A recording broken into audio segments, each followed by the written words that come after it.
kill it or what? It's still rolling. I'm rolling. Just move the press out of the way so I'll get it. Come on.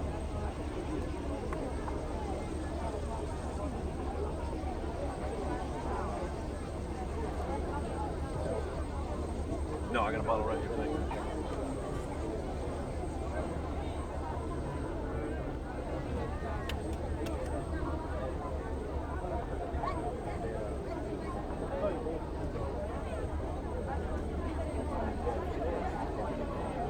Yeah.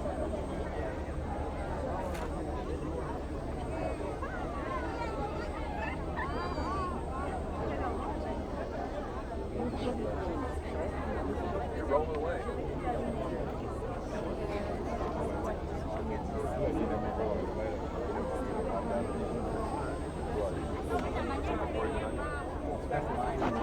What? Where's Brian at? He's right there. I see him.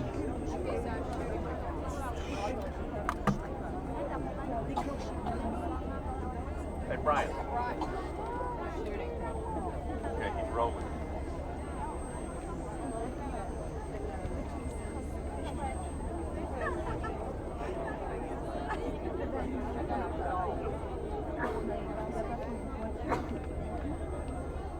Oh, it's great. Car right in the way.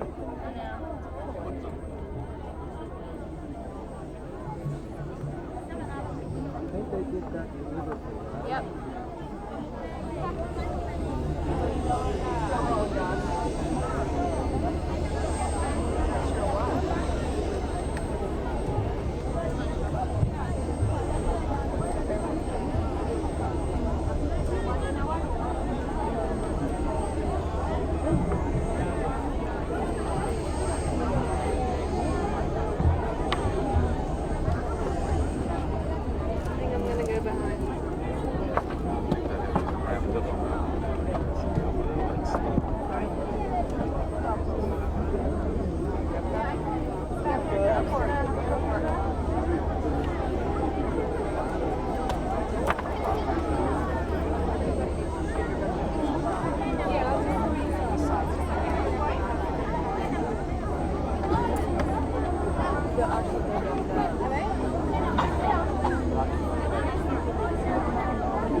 He's going to drive right to this gravel and get out. That's what I think. He's going to walk on this path. Pulled up the school. That's what I'm thinking. So just keep rolling on. We got to take that.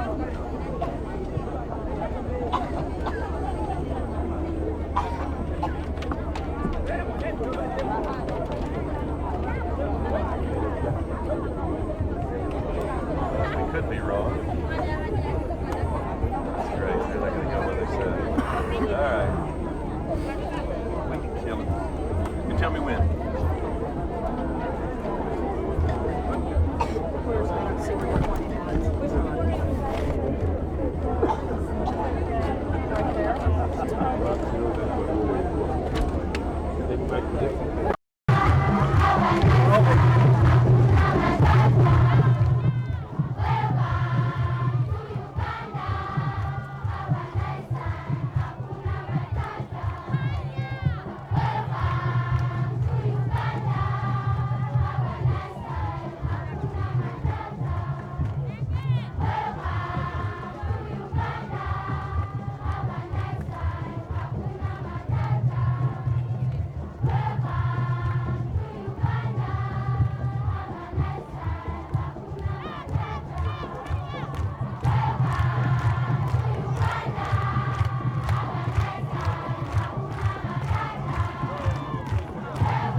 Funino.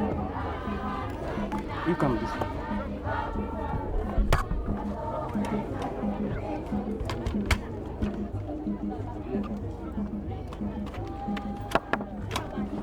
You go.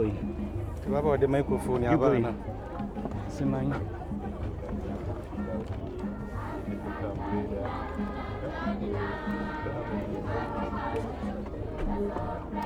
Can't go any further.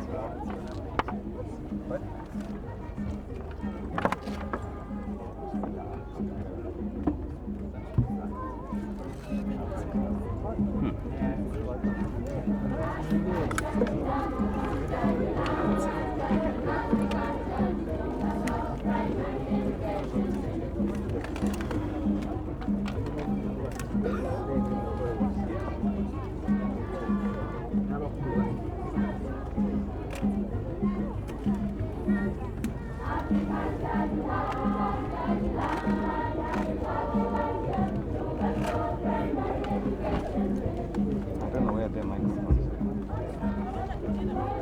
Microphone?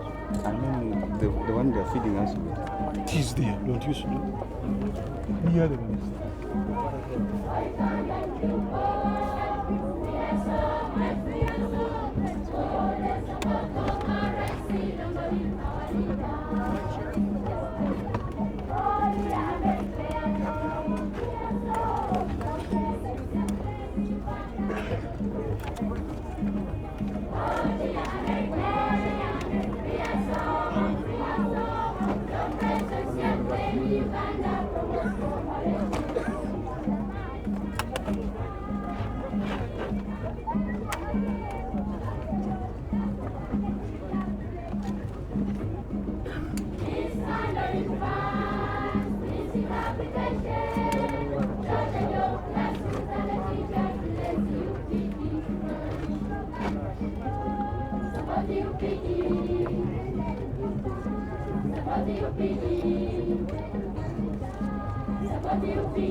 Now, where are the tips? I'm getting them.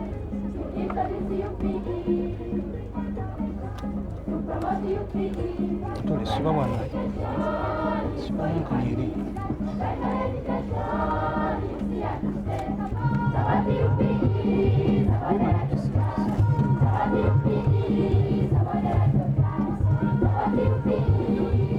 No, no. Go back.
our distinguished guest, President Bill Clinton, and the First Lady, Hillary Clinton, Your Excellency President Museveni, and the First Lady, distinguished guests, ladies and gentlemen. On behalf of the Ministry of Education and on behalf of Kisowera Primary School, you are welcome to this school. Your Excellency, you should not worry about the state of this school and its ability to deliver. I would like to assure you, Your Excellency, that there are many dignitaries here today, and there are many Ugandans with PhDs from Makerere University, Yale, Harvard, Oxford, Dar es Salaam, and the rest, who went to primary schools less endowed than this one. Nevertheless, we have the vision, the zeal, and the collective determination to give this school and many others better infrastructure and atmosphere to deliver education. With this determination and support of friends like Your Excellencies, we shall succeed.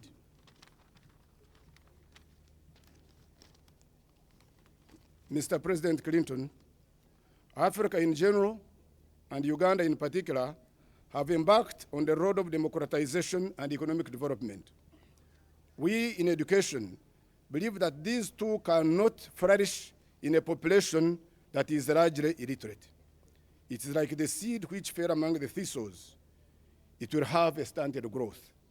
That is why we are busy implementing the program of universal primary education to create a generation that will be free of illiterates. This will in turn create a stable foundation on which democratic values and sustainable growth will develop and flourish. President Clinton, allow me to take this opportunity to thank Your Excellency and your government and the American people for the support you are giving to our primary education program. For you, Mrs. Clinton, let me pay special tribute.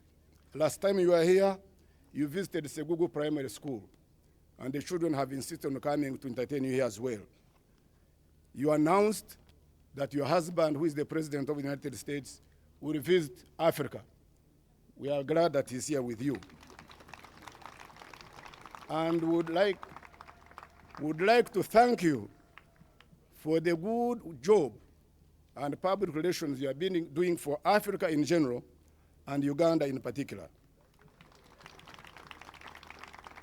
May I now invite Mrs. Museveni to make her remarks, who should in turn introduce Hillary Clinton to make her remarks.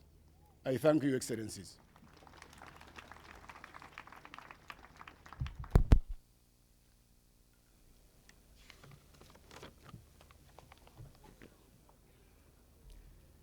Our distinguished guests, ladies and gentlemen,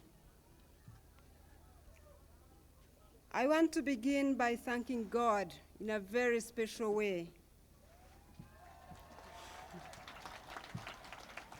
for what is happening in Uganda these days and this day in particular.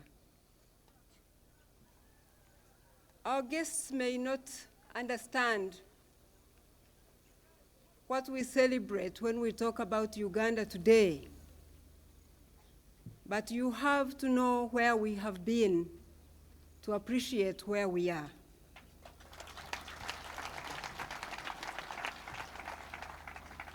While Uganda has been identified with Idi Amin and with AIDS pandemic for a long time, nobody can now ignore the fact that it is changing, and it is changing for the best. And we must acknowledge this positive change. Today, I am honored myself for the opportunity to welcome President and Mrs. Clinton on behalf of all of you Ugandans. I want to congratulate you both on your foresight, which has led you to allow God to use you in a special way, and on your succeeding to see the world through the eyes of God. As a one world, a fact which has been denied by so many players on the world scene, you have chosen to see the world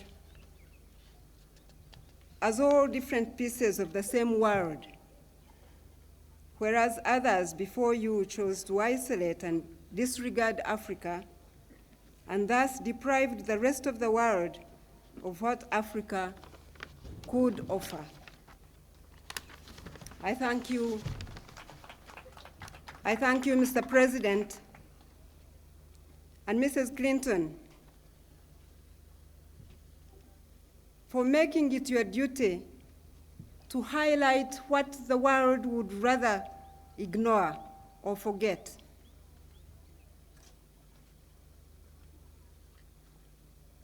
And now it is my honor and pleasure to thank in particular Mrs. Clinton,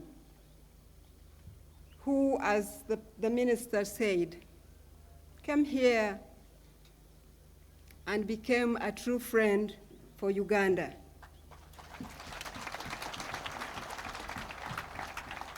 She went out and talked about the problems of Uganda and communicated them in many places. And we must now thank her again in a special way for coming back holding the hand of her husband, the man who the Americans chose to speak for America. Therefore, we are honored to identify with the Clintons. And now I would like you to join me in welcoming Mrs. Clinton in a special way again before President Clinton comes to speak.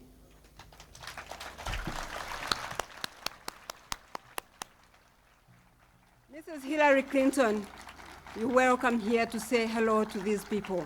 Thank you so much. Thank you, Janet.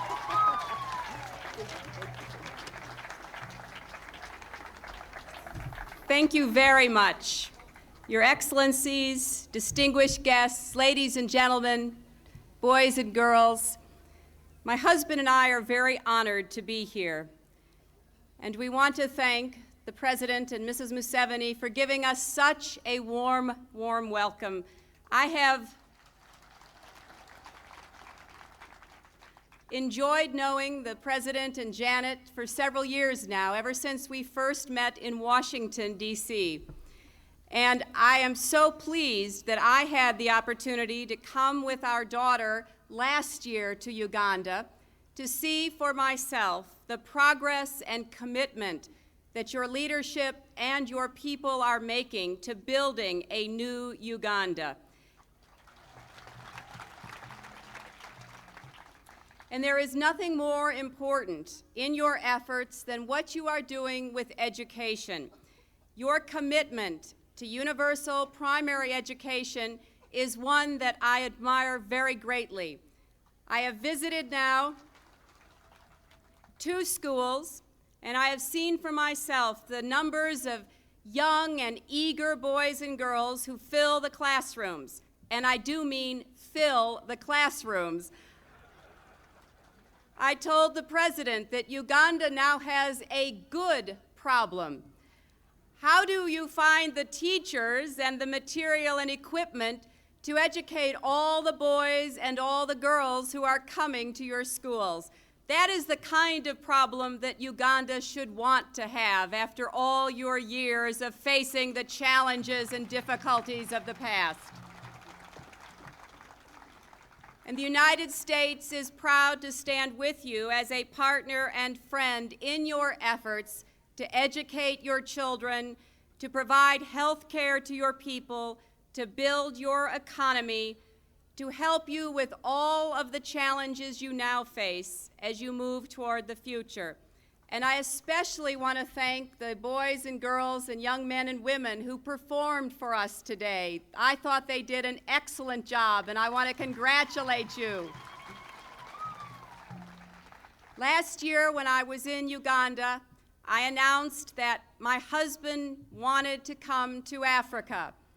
He very much did, but of course there was no way we could plan specifically as to when he could come.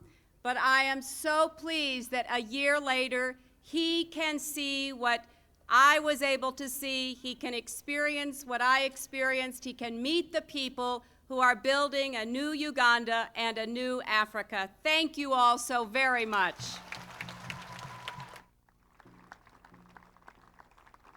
Thank you very much. It is now my pleasure to invite President Yoweri Museveni to make his remarks and in turn introduce President Clinton to the public who will make his speech. Thank you very much.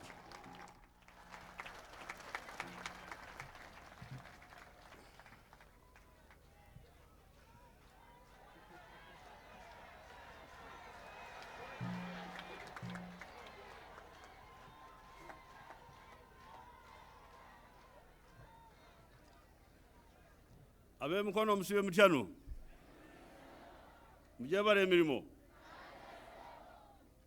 Kati tubaleetera abagenyi bakulu. Naye tugenda kwogera mu Luzungu kubanga ndowooza abe Mukono bonna bategeera Oluzungu abali wano.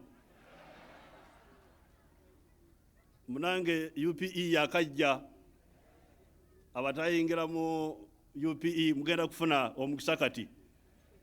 Tewaba wasigala.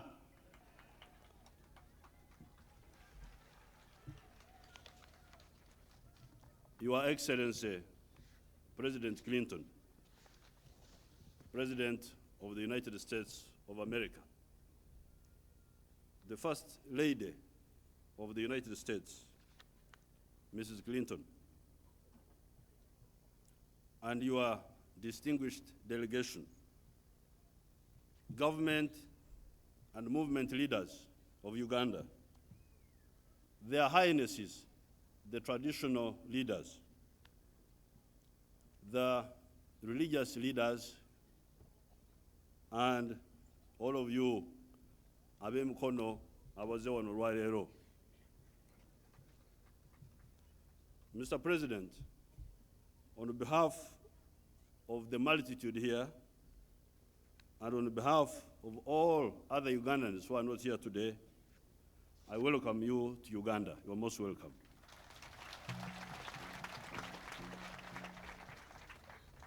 Having the President of the United States visiting us is a momentous event.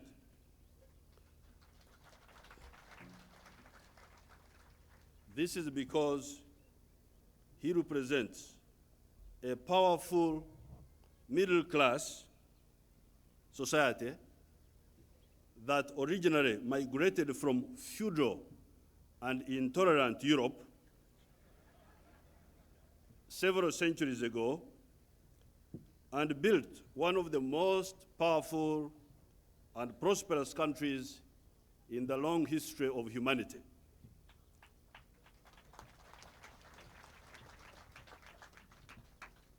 It would serve Africa well if we learned from the many positive principles that guided the Americans in building such a powerful state.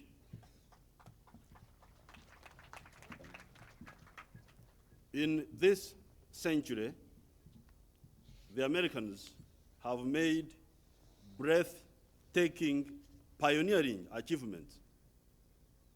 In 1969, they landed a human being on the moon, to take one example. Only recently, they landed a robot on Mars.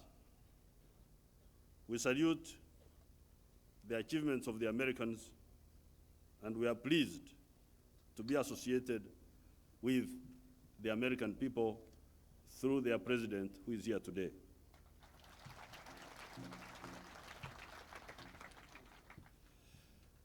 But I would also like to salute the far-sightedness of President Clinton to be the first American president to comprehensively visit Africa.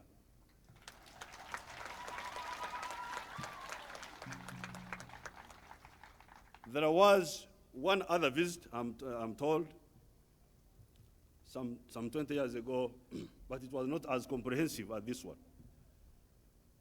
And then there was another refueling stop by one of the American presidents during the Second World War. The refueling stop is not good enough for these multitudes. I salute, Mr. President, your far-sightedness because of recognizing Africa's tremendous potential, which others do not seem to realize. Africa is 30 million square kilometers in area size, which is 1.5 times the combined area of United States of America and Canada. If you put them together, they will fit into Africa 1.5 times. You find the longest river in the world starting in Uganda.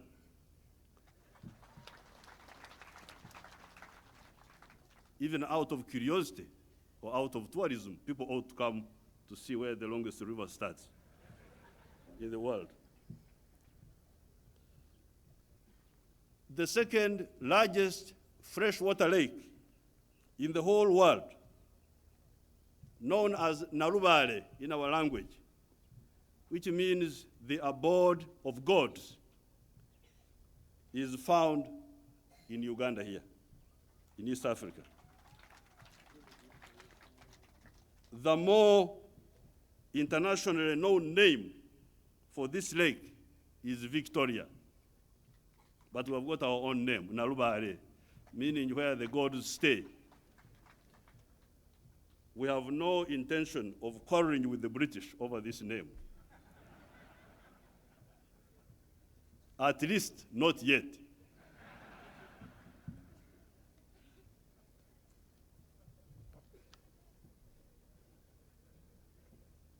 Umunyankora agira ati nkuko gashonda kera kumira. The continent has got tremendous mineral resources. Here in Uganda, we have got phosphates, iron ore, copper, and traces of hydrocarbons. This is not to forget the hydropower potential, or the fact that without irrigation, we can produce 2 crops in a year. Besides all those natural advantages, one should not forget the 750 million people who live in Africa today. The population of Africa is estimated to be 1.4 billion by the year 2025. I am surprised, therefore, that some quarters have been talking of Africa being marginalized. Some people have been saying that Africa can be marginalized. This is not possible. Africa cannot be marginalized by the world. It is only the African leaders that can marginalize Africa through their wrong actions. There is nobody who can keep Africa backwards. It is only the African leaders that can do it, as they have done it in the past. Such wrong actions in the past have taken the form of stifling the private sector, have taken the form of brutalizing the African people and stopping them from producing wealth, have taken the form of denying them their political rights, and have taken the form of holding them in ignorance by denying them education. Once the question of leadership is resolved, Africa is unstoppable. There's nobody who can stop Africa once we resolve the question of leadership.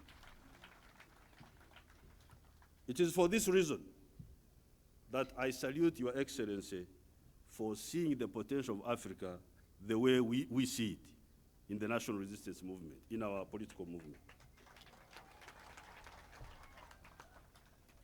But then, somebody may say,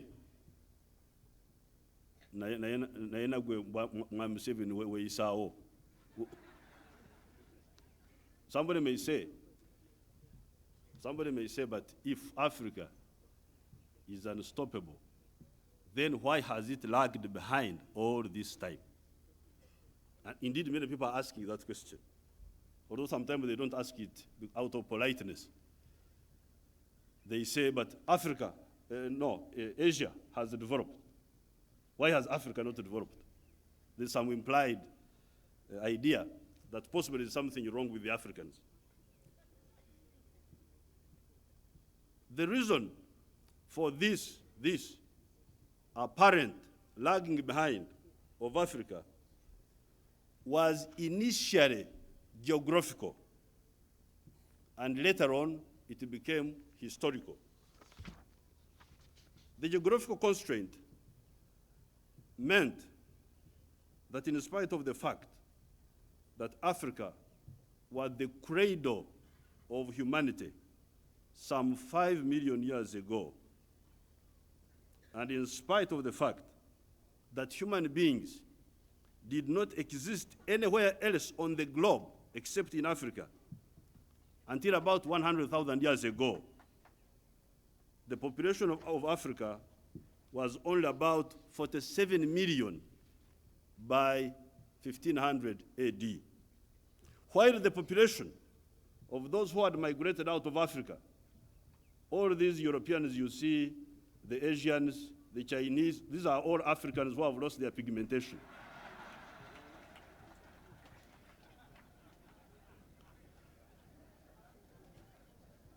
Now, when these people left Africa 100,000 years ago, they were a small number. But what is interesting is that by 1500, the Africans who remained in Africa were only 47 million. The Africans who had migrated out of Africa were 300 million. This slow growth in population was due to the problems of the tropics, was due to sicknesses caused by many tropical vectors, e.g. mosquitoes, tsetse flies, etc. A slowly growing population meant also slow growth in political evolution, especially slow growth in political centralization. Lack or low level of political centralization meant small clan-based political units scattered all over this vast continent.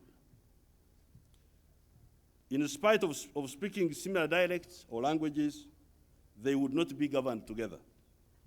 This did not mean that there were no attempts at centralization. They were there, but many of them were not sustained over the millennia. Over time, the overlingering of small political units, the overlingering of the small clan-based or tribe-based political units opened the door for another distortion. And this was the conquest of Africa, the colonization of Africa, the plunder of Africa by the outsiders who took advantage of the lack of sufficient centralization in Africa to conquer it. Some people say that Africa was conquered because of technology. This is not true. That the Europeans had superior technology, that's why they were conquered. This is not true. I have told you in the past that Japan and China were inferior in technology when they came in contact with the West. The West tried to conquer China. The West tried to conquer Japan, but they did not succeed. Even here in Africa, the West tried to conquer. Here I am referring to the colonization and the attendant evils of slave trade, as well as general looting. Therefore, what was originally a geographical problem opened the door for a historical one. This in turn led to the stunting of social metamorphosis, which prevented the emergence of a middle class with the attendant problems of lack of cosmopolitan outlook by the influential sectors among the political elite, and also low level of entrepreneurship. Thus, a problem originally of geography created a problem of historical distortions, which in turn created a problem of social and economic stunting. However, within the womb of these cascading historical, geographical, and social problems, seeds of the solution to our problems were already being planted. Interaction with other parts of the world, although they were largely parasitic, our interaction with the rest of the world was largely parasitic. But within this parasitic arrangement, there were also elements that would help us to resolve our age-old problems of Africa by introducing modern medicine that has now controlled the mass killers that used to keep the population of Africa low. We have now been able to control smallpox. We have been able to control sleeping sickness. We are controlling off and on malaria and many other mass killers. This is how the population of Africa has now jumped from 133 million in 1900 to 750 million now. The population of Africa, as you can notice, is still much smaller than the population of India, in spite of the fact that India is 10 times smaller than Africa in land area. The population of Africa is also smaller than the population of China, in spite of the fact that China is 3 times smaller than Africa in land area. The population of Uganda is only 20 million today, yet the optimal population size for Uganda should be about 65 million people. In fact, the population of Uganda in 1956, when I was a young boy, was only 4 million people. The land was almost empty. Although I pointed out above that Africa is lagging behind other continents, it is only in the areas of industrialization, commerce, modernizing agriculture, and social services that this is so. However, in areas of language, of social relations, and of some elements of non-commercialized technology, Africa is far ahead of other continents. Take language, for instance. In the English language, you may only be able to use descriptions to explain, for instance, food. Let's take food, one area. You will hear the English people saying, mashed bananas. Or you hear them saying, a morsel of food. You hear them saying, a mouthful of bananas. You hear them saying, a slice of bread, etc. As you may notice, Your Excellency, all these are descriptive phrases. They are not technical terms of different forms of food.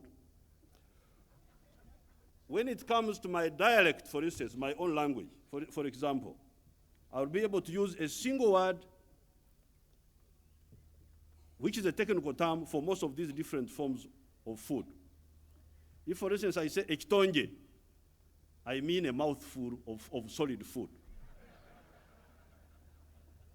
On the other hand, if I'm referring to a mouthful of liquid food, I will not say ekitonje, I will say entama. And when I say enogo, it means a morsel of food before you put it in the mouth, but after you have shaped it in order to draw sauce from the bowl. If I say ekshate describes a banana, a cassava, or a potato, if they are split longitudinally. On the other hand, if you split them transversely, then you use another word, which is called enkobwa. So you can see, Your Excellency, how rich this language is. It is a pity that people in other continents do not have access to this rich vocabulary. The richness of our social relations has enabled us to ride out many catastrophes in the history of Africa. We have been able to overcome rinderpest, to overcome smallpox, to overcome slave trade, to overcome colonial wars, and recently to overcome the problem of the epidemic of AIDS. Even when I say lagging behind in technology by Africa, it is only in recent, and it will be short-lived. By 1400 AD, the Africans had autonomously taken part in all the major human revolutions up to then. They had invented fire on their own. They had domesticated animals on their own. They had domesticated crops on their own. And they were having an advanced late Iron Age technology. Your Excellency, now that Africa has at last solved its demographic problems, and we have also solved our leadership problems in a number of cases, we can interact for mutual benefit with our partners in Europe, in North America, in Japan, in China, Russia, India, Southeast Asia. However, this generation, our generation, Your Excellency, should not repeat past mistakes. Each one of us is differently endowed. Utilizing the principles of comparative advantages, we can produce and exchange goods and services to the benefit of both world consumers and world producers. Production will be efficient, and consumers will get goods and services at lower and affordable prices. In order for this to happen, it needs good and equitable agreements regulating world trade and bilateral trade. Consequently, the recent initiative in America to pass a new legislation entitled African Growth and Opportunity Act is most commendable.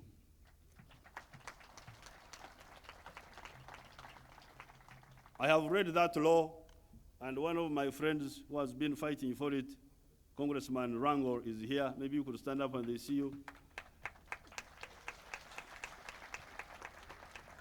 I have read the law. It's a very good law. Emphasis, however, should be given to enabling Africa to overcome its historical disadvantages and to be ready to compete. The areas of infrastructure, especially roads, rails, urban water, and telephones, and energy are the most important in order to help our people to be able to compete. USA should help Uganda and Africa in general through soft loans and equity funds to resolve these bottlenecks. Moreover, when it comes to free trade, the advanced countries should unequivocally accept the implications of free trade. Inefficient industries will not only be injured, but will be eliminated. Many of ours were eliminated long ago. However, the global benefits of real free trade will benefit the efficient producers by giving them access to all markets in the world on a competitive basis, and also will help the consumers by giving them good quality and cost-effective products. If this does not happen, then free trade, I am sure in the future, may collapse. And then the world may go back to trading blocks. The other two areas of mutual benefit are investment and tourism. In these ways, we can mutually create and share wealth. If American companies invest here, they will give our people jobs, they will buy our utilities, buy our raw materials, and pay us taxes. Tourists also bring money directly to the country. It is in these three ways that we can profitably cooperate: trade, investment, and tourism. Aid is welcome, but it is limited. For instance, if you take Uganda as an example, out of our 3 sugar companies, the states get $11 million in tax revenues. Out of our 2 beer companies, the state gets $57 million. How much more would our state earn in terms of tax revenue if we had 10,000 such production units? Uganda would go to Paris Club, not as a supplicant for aid, but as a donor.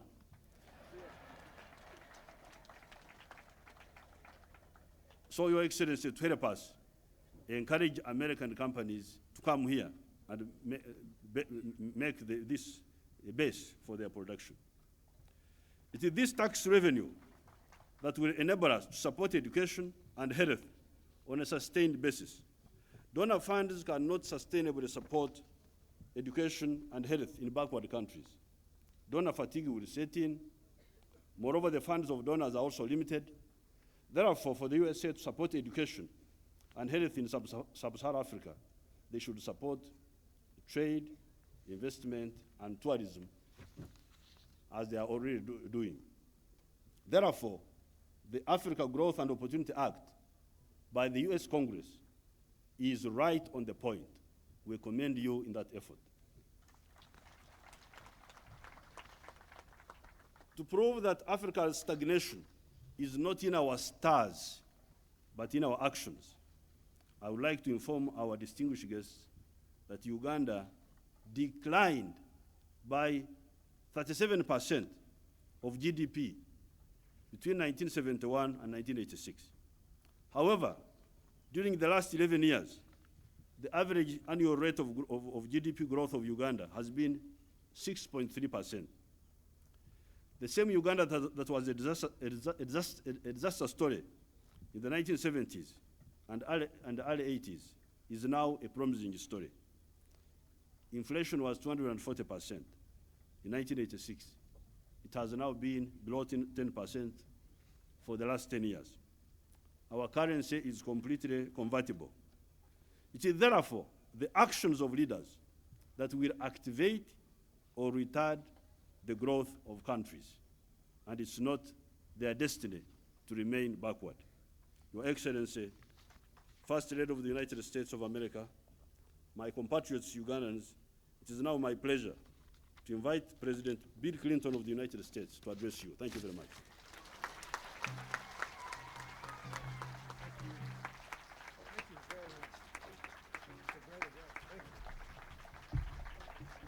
Thank you.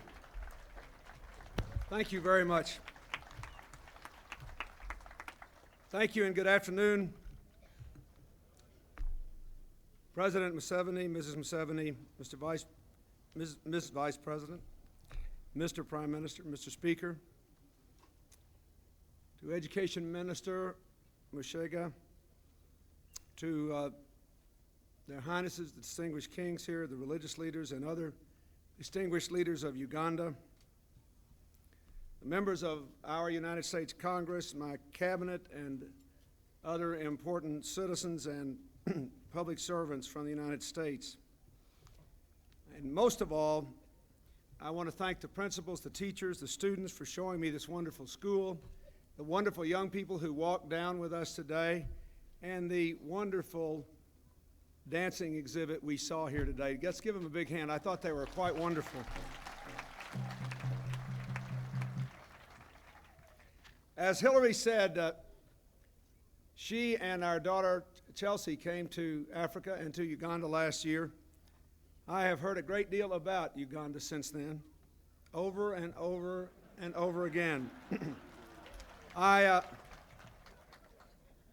In selecting countries to visit, I almost felt I didn't need to come here because I knew enough anyway from talking to Hillary about it. She is I think, become your unofficial roving ambassador to the world. But let me say I am profoundly honored to be here. Honored to be on this continent, honored to be in this country, honored by the progress that has been made in these last few years in improving economic conditions and improving political conditions. Thank you for what you have done, Mr. President, and to all of you. Earlier today, we talked about trade and investment, and President Museveni wants more of both, and he should. We talked about political cooperation and how we could work together for the future. And I listened very carefully to what the President said about the history of Africa, the history of Uganda, the future, what mistakes have been made in the past. It is as well not to dwell too much on the past, but I think it is worth pointing out that the United States has not always done the right thing by Africa.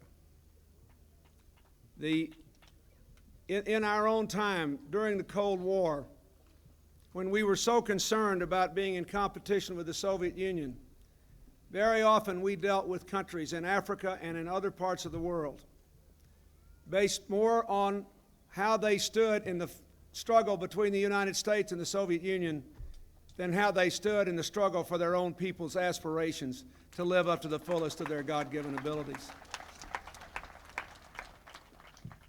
And of course, going back to the time before we were even a nation, European Americans received the fruits of the slave trade, and we were wrong in that as well.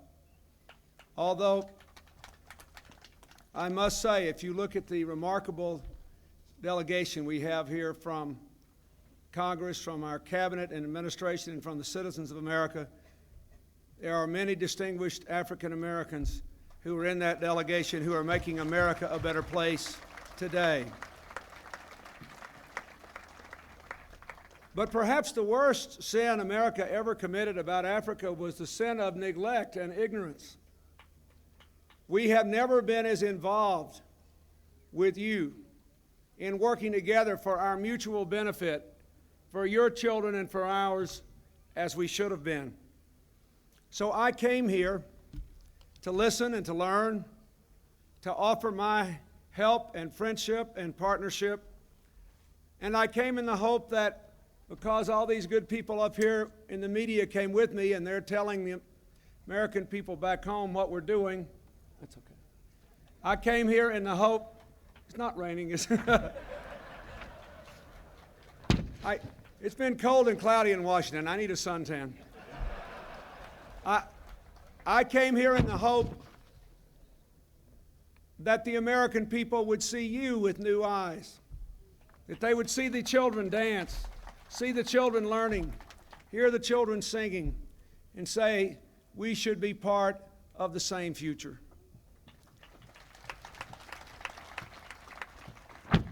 Today I want to talk very briefly about that future for our children. President Museveni and Education Minister Mushega have made education a top priority, especially through the Universal Primary Education Program, and I loved hearing the children sing about it. But your leaders have done more than talk and sing. They have acted. In 5 years, education spending in Uganda has tripled, and teacher salaries have gone up 900%. I hate to say that. Back home, they'll wonder why I'm not doing better. And more importantly, you're getting something for your investment. Better trained teachers, higher test scores, improved performance and school attendance from girls. I know the Kisowera School is proud that it graduates as many girls as boys because we want all our children to learn so that all of them can succeed and make us all stronger. In most African countries, however, far fewer girls than boys enroll in school and graduate. 1/2 the primary school-age children are not in school, and that has led in many nations to a literacy rate among adults below 50%. Africa wants to do better. Uganda is doing better. The United States wants to help. Through a new initiative, the Education for Development and Democracy, we want to give $120 million over the next 2 years to innovative programs to improve education.